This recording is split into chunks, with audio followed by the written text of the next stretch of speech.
Bueno, este análisis sociolingüístico es de un muestreo que se realizó para la materia curricular de sociolingüística de la licenciatura en enseñanza de inglés del cuarto semestre.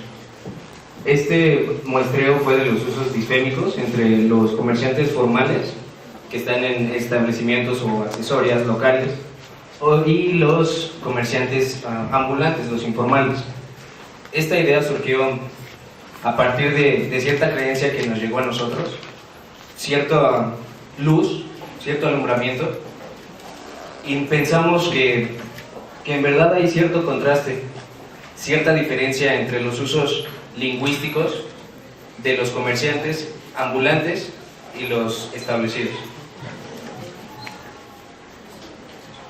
Bueno, entre Melón y Melames mataron un pajarito. Melón se comió las plumas y Melames el...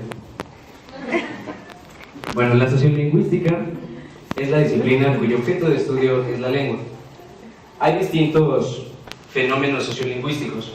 En este muestreo, en este trabajo, nos enfocamos en el fenómeno lingüístico tabú. El tabú lingüístico es una realidad censurada, un tema del cual la sociedad censura. Hay distintos tipos de tabú: tabú del miedo, tabú de la delicadeza y el tabú de la decencia. Trabajamos con el tabú de la decencia precisamente con las partes del cuerpo. Obviamente no van a ser las partes del cuerpo tabú como cabeza, hombro, mano, sino las mamas, las nalgas, el pene y la vagina. Podemos entender también el tabú como la realidad censurada por la sociedad y podemos poner un ejemplo. Los hablantes tendemos a suavizar ese tema por medio de un eufemismo o a expresarlo de manera peyorativa con un disfemismo. Un claro ejemplo podría ser en las telenovelas del 2, cuando se acerca la hora de copular, el amante le dice a su concubina sutilmente: vamos a hacer el amor. Él utilizó un eufemismo para censurar esa realidad. Si quisiéramos un ejemplo de un disfemismo, pues solamente diría: vamos a coger.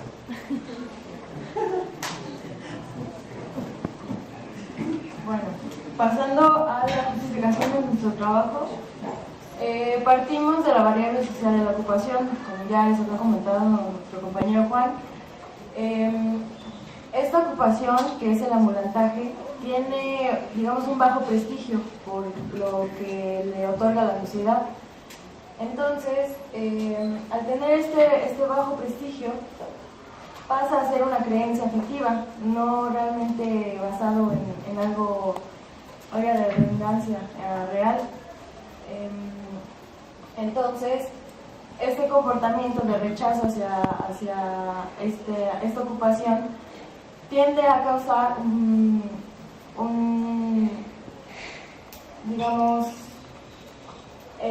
actitud negativa, ya sea hacia los usos lingüísticos que tiene este grupo social, que son los ambulantes. También la justificación más personal va por los conocimientos que obtuvimos durante el curso de sociolingüística.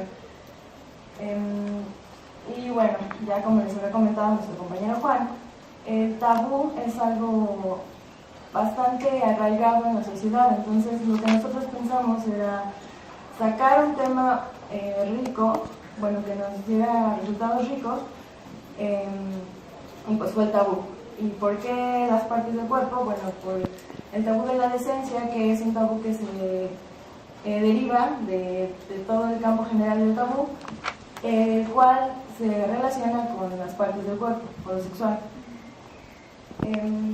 También el interés por hacer este trabajo, no aquí, en la zona académica, sino salir a las calles, en el centro histórico, por ejemplo, que es una zona más amplia, y ahí encontramos una diversidad cultural, más población, y nuestra información que pudimos haber recaudado pues no es tan limitada como aquí en la facultad.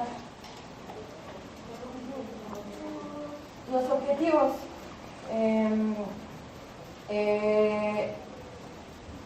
de nuestro trabajo fue que los usos contrastar los usos más frecuentes, ya sea del comercio formal y del informal.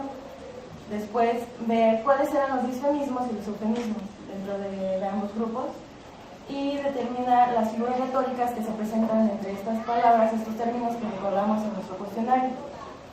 La hipótesis de nuestro trabajo parte de la creencia, como ya habíamos mencionado, de que los comerciantes informales o ambulantes tienden a utilizar más disfemismos que eufemismos, a comparación del grupo social que es básicamente los trabajadores formales o establecidos. Bueno, para nuestro marco teórico, que partimos de lo más importante, que es el tabú lingüístico, como ya les había mencionado, son las palabras que se utilizan para evitar o censurar ese tema que está mal visto, digamos, en la sociedad por muchos motivos, por motivos religiosos, políticos y principalmente sociales, como algún prejuicio. El eufemismo, como ya nos decía Juan, es la palabra que se utiliza para sutilizar esta realidad. El disfemismo, en cambio, trata de resaltar de manera grosera o peyorativa esta realidad. Y para finalizar con los términos, las variables sociales son los factores que influyen en los hablantes para esos usos lingüísticos que tienen, estas palabras que pueden usar en su vida cotidiana. Las que más resaltan aquí son sexo, género, nivel social o sociocultural, el lugar de origen, grados de instrucción o profesión. Esto es relacionado con el cambio lingüístico por la misma razón de que esto influye en el hablante y el hablante usa la lengua a partir de esa cultura que él tiene.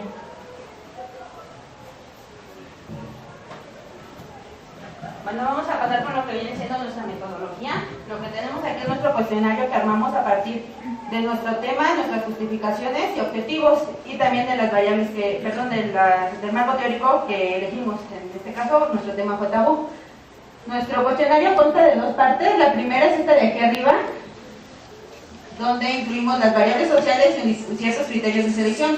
Incluimos sexo para que al finalizar pudiéramos contrastar los términos que nos dieron tanto el sexo femenino como el masculino. La edad, porque elegimos un rango de edad de primera generación. El lugar de nacimiento, porque dentro de nuestros criterios se seleccionó que fueran de México, del área metropolitana. La escolaridad, para saber cómo andaba nuestra población, tanto de comerciantes establecidos y ambulantes, en cuanto a su nivel de estudios. Y cabe mencionar que encontramos a alguien de comercio informal que está en la licenciatura, y la ocupación, para saber si simplemente se dedicaban a trabajar o estudiaban o realizaban alguna otra actividad. Bueno, también nuestro criterio de selección fue el tiempo en el trabajo actual. Tenía que ser mínimo de 3 meses en ese lugar, dentro del comercio, y que el trabajo anterior no fuera, por ejemplo, en los comerciantes establecidos que no hubieran trabajado antes en puestos ambulantes, y viceversa con los otros, para que no se vean afectadas. Ya nuestra segunda parte es esta, y consta de tres actividades diferentes. La primera, en esta parte nosotros elegimos imágenes para establecer nuestras variables. Elegimos imágenes para no interferir en los resultados que nos arrojaran. Sin embargo, nosotros, dentro de nuestra investigación, sí las nombramos como nalgas, mamas, pene y vagina, esto de acuerdo con los términos que se usan en anatomía. Nuestra segunda parte, que es la pregunta, dice: basándote en las imágenes, ¿cómo nombras a las siguientes partes del cuerpo en tu vida cotidiana? Les dejamos espacio para que nos anotaran las que ellos quisieran, y nuestra tercera parte consistió en que nos marcaran con una X con quién usaban estos términos. Esto con la finalidad de saber, en cierto modo, si lo hacían de forma disfémica o eufemística. Bueno, como ya mencionamos, trabajamos dentro de la zona centro. Marcamos un cuadro que va de San Jerónimo, Correo Mayor, Donceles e Isabel la Católica. Dentro de este cuadro hicimos nuestra recolección de datos. Lo elegimos, ya como ya dijeron, para salir de nuestra zona académica, además de que esta zona cuenta con una gran diversidad cultural y era más viable en cierta forma encontrar más ambulantes. Bueno, nuestros criterios de selección, como ya les mencioné cuáles fueron, también incluimos la seguridad de nosotros los investigadores, Y bueno, esto tuvo que ver con que alguno de nosotros conocía a personas dentro del comercio informal y entonces nos facilitaría de cierto modo acercarnos a ellos sin que se vieran ofendidos. Bueno, esto tiene que ver también con la integridad de nosotros.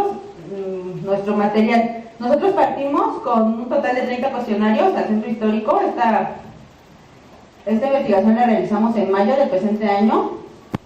Y bueno, lo que nosotros también llevábamos era tablas de apoyo, lápices y plumas. Nosotros nos acercábamos a los comerciantes. Nuestros criterios para seleccionarlos fueron que no estuvieran trabajando en ese momento y que tuvieran un aspecto de nuestra generación de 18 a 33 años. Nos acercábamos a ellos y les pedíamos su ayuda. Los que aceptaban, les entregábamos el material, les dábamos una pequeña instrucción y nosotros preferimos alejarnos un poco para no interferir en los resultados. Cabe destacar que algunos de los que nos decían que sí nos apoyaban, al ver el cuestionario que nosotros llevábamos, dijeron que no, gracias, pero que ellos no tenían que contestar eso. Bueno, y finalmente nuestro principio de deuda contraída, esto se refiere a, como lo menciona la OCDE, a que nosotros investigadores, al ir y pedirle de favor a una persona que nos conteste una encuesta, un cuestionario, le estamos contrayendo una deuda con ellos, porque finalmente gracias a ellos estamos desarrollando nuestro trabajo. Nosotros contraímos esa deuda y además, como no íbamos a regresar con los comerciantes para mostrarles cuáles fueron los resultados que encontramos, decidimos llevarles un pequeño presente, que fueron chocolates, dulces o cigarros, y se los entregábamos al final de la encuesta para que tampoco se vieran condicionados a decirles, te vamos a dar un regalo al final para que no la contestaran. Bueno, dentro de nuestros resultados, el total de encuestas que aplicamos fueron 27. De estas, algunas las desechamos ya sea porque las contestaron de forma grupal, estaban fuera de nuestro rango de edad, no las contestaron bien, y por ahí hubo un caso o dos donde, como eran comerciantes ambulantes, llegaron los del operativo y tuvieron que moverse y entonces ya no terminaron de contestar nuestras encuestas. Bueno, con las que desechamos nos quedaron un total de 23. Aquí tenemos que por sexo, comercio formal, tuvimos 6 encuestas contestadas, del informal 8 y por sexo masculino 5 en el comercio formal y 4 en el comercio formal. Cabe destacar que como esto fue solo un muestreo y no es estadístico, es válido que nosotros tengamos esta discrepancia entre nuestro número de encuestados, que no sean parejas. Bueno, de lo que encontramos de nuestras personas encuestadas, como ya mencionamos las variables sociales, encontramos el lugar de origen. Aquí lo pusimos de manera general. Los que destacan son de la delegación Cuauhtémoc, que son 10, y siguen de Nezahualcóyotl, que son 5. Y bueno, todos los demás van en orden descendente. También podemos decir que, como ya les había mencionado, la escolaridad van desde nivel primaria hasta la licenciatura. Hubo también del comercio formal, que estaban en licenciatura, y la mayoría del comercio informal simplemente habían cursado el nivel primario o secundario. Seguimos con los resultados de este muestreo.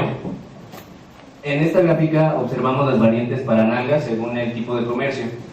Las barras amarillas son el comercio informal y las barras rojas son el comercio formal.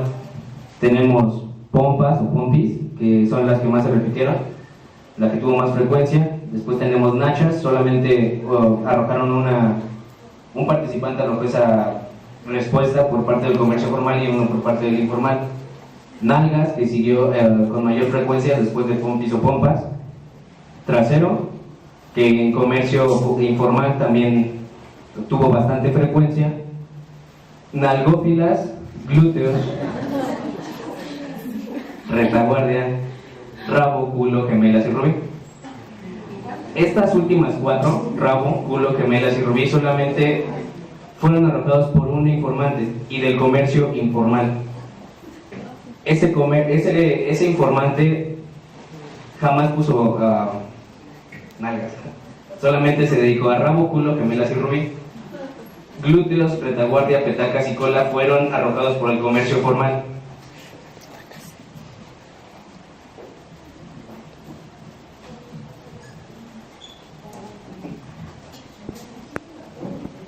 Bueno, luego tenemos nuestra variante mamas, de acuerdo a nuestro comercio. Tenemos que la primera que más se repite es pechos dentro del comercio informal y va seguida de senos dentro del comercio formal. Nuestros resultados fueron mamas, pechos, senos, chichis o chiches, boobies, amigas, busto, tetas, chicas y titis. Lo que encontramos es que tenemos mayor número de variantes dentro del comercio informal y otra vez, como ya había mencionado Juan, un informante fue el que dio estos resultados de chicas y titis que nada más se encuentran dentro del comercio informal. Mamas, que fue lo que nosotros determinamos como la variable de lo que partimos de la anatomía, solamente se mencionó una vez y dentro del comercio informal.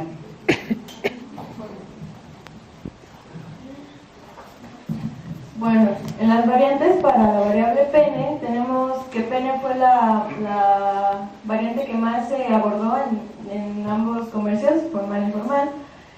Pájaro únicamente se encuentra en comercio informal, pito en ambos, más tu parte, verga, miembro y velador fue únicamente arrojado en el comercio informal. Y pilín y cosas por comercio informal. Aquí es ambos comercios y aquí también ambos comercios. Bueno, la última variable fue vagina y las variantes para esta fueron vagina con más frecuencia por parte de los dos comercios, formal e informal, partes íntimas o parte íntima, colichis, coliflor, panocha, palomita, cosa rica, tesoro, cacahuatito y puchita. Solamente se utilizó una variante, además de vagina, que fue partes íntimas o parte íntima por parte del comercio formal. Es decir, el comercio informal utilizó recursos retóricos para esa variante, bueno, para la variable vagina, perdón. Colichis, coliflor, panocha, palomita, todas estas fueron arrojadas solamente por el comercio informal. Bueno, lo que tenemos a continuación es una tabla en la cual clasificamos nuestras variantes por la variable que elegimos y como ya les había mencionado, para decir que eran usos eufemísticos o disfémicos, relacionamos dos cosas, con quién las usaban y cómo aparecían dentro de nuestras normas para nuestro vocabulario. Tomamos como base la RAE y el Diccionario del Español de México, donde buscamos estos términos para ver cuáles aparecían. Todos los que están aquí en nuestra tabla aparecieron en los diccionarios de acuerdo a la columna en la que se encuentran. Los que tienen asterisco son los que no aparecen en los diccionarios, pero no haciendo alusión a la parte del cuerpo. En este caso tenemos gemelas, en ambos casos, velador y tesoro. Perdón, también retaguardia. Tenemos, por ejemplo, que cosa en el Diccionario del Español de México sí aparece como pene.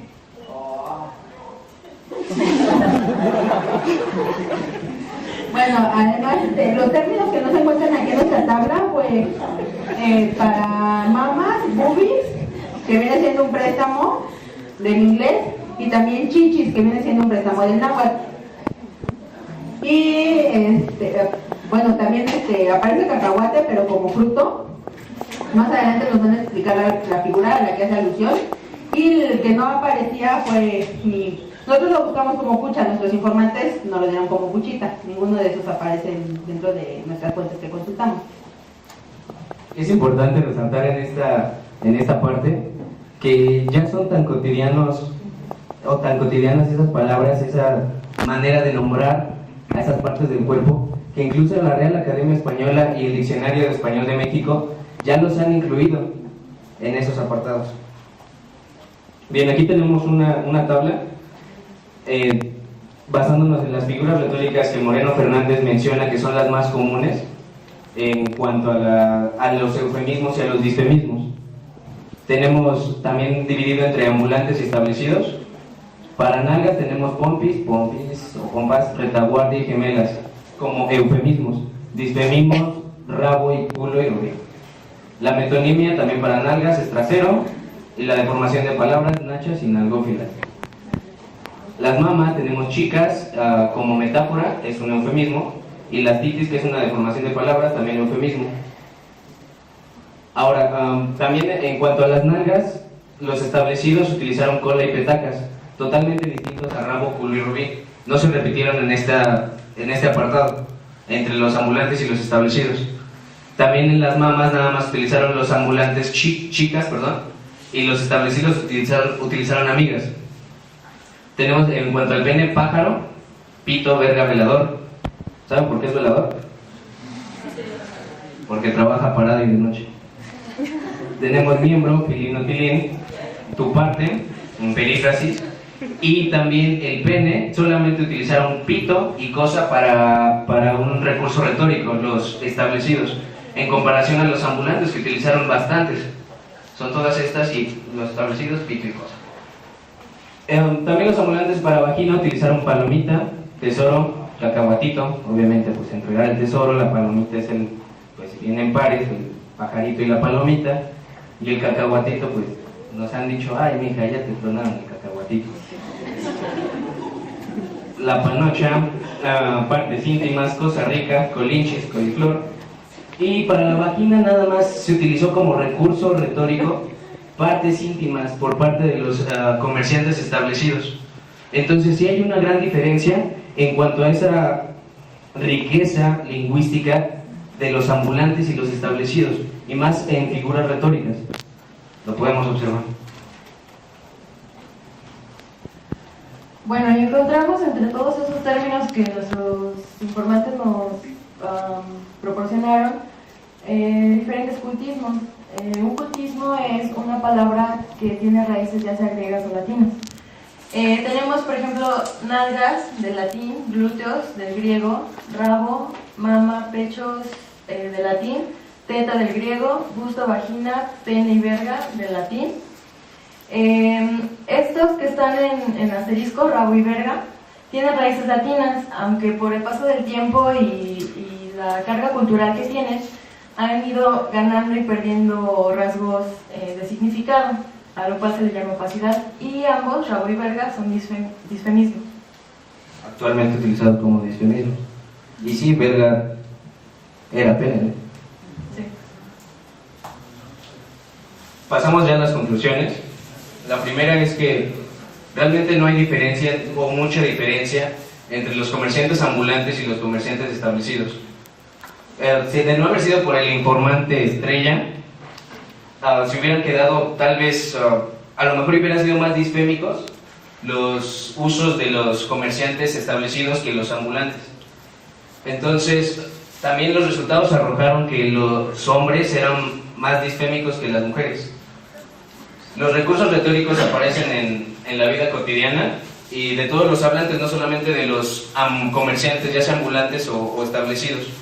No solamente aparece en la literatura. Ahora, también la iconicidad es la importancia de designar los términos más relevantes en una sociedad. Por ejemplo, con el pene, se utilizaron bastantes términos para el pene. Es una sociedad fálica.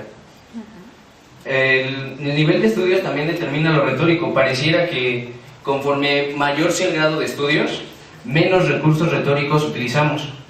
Entonces, también tenemos nosotros que ver qué se está enseñando o por qué está resultando esto. ¿Por qué mientras tu grado de estudio sea mayor, vas a utilizar menos la retórica? Y bueno, este muestreo también abre paso a más estudios sociolingüísticos o también etimológicos para también cambios lingüísticos, perdón. Bien, y pues hay otra pregunta que es ¿de qué nos sirve un trabajo así en nuestra carrera de licenciatura de enseñanza de inglés? Pues partimos de que los conocimientos y la disciplina necesaria para hacer trabajos académicos la podemos desarrollar mediante estos proyectos que se realizan en las materias que llevamos a lo largo de la carrera, lo cual pues nos ayuda a sacar trabajos más formales y saberlos hacer apropiadamente. Otra cosa que es, por ejemplo, para nosotros que vamos a desarrollarnos como profesores o docentes, es conocer las variables sociales de nuestro alumnado, porque sin saber a quién estamos enseñando, es probable que nuestro trabajo se adecue de manera propia hacia las necesidades y a la personalidad de cada uno de los alumnos que nosotros vamos a estar trabajando, con los que nos vamos a estar trabajando. Sí, además también no caer a lo contrario, ¿no? Solamente discriminar por las variables sociales. Es decir, si yo tengo un alumno de Nezahualcóyotl, otro de Naucalpan y otro de Polanco, no, pues me cae mejor el de Polanco nada más porque viene de ahí. Entonces, creo que debemos de equilibrar esa parte como futuros docentes o tal vez algunos presentes docentes, porque pues a final de cuentas nos quejamos mucho del país y no hacemos nada. Tal vez el cambio está ahí, en cada uno de nosotros. Bueno, nuestras fuentes consultadas fueron estos, y por nuestra parte ha sido todo. Les agradecemos el tiempo que